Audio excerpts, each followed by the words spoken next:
We're just seeing one crash that is popping up near the 43 up by Delano. I'll keep an eye on that. All right, thank you. This morning, law enforcement agencies from around the county will be hosting a torch run in an effort to raise money and awareness for the Special Olympics. The Flame of Hope will begin this morning in McFarland at 7 a.m. The McFarland PD will gather at the high school to begin their portion of the run.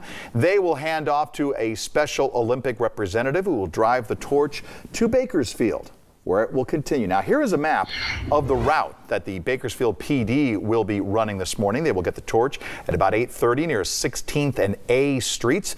They will then head north on A, turn east on Truxton, and wrap it up at the Liberty Bell. BPD says there will be a brief delay for traffic if you are headed east on Truxton between 8:30 and 9 o'clock this morning, so avoid the area. BPD then hands the torch off to the Tehachapi Police Department at about 10 a.m.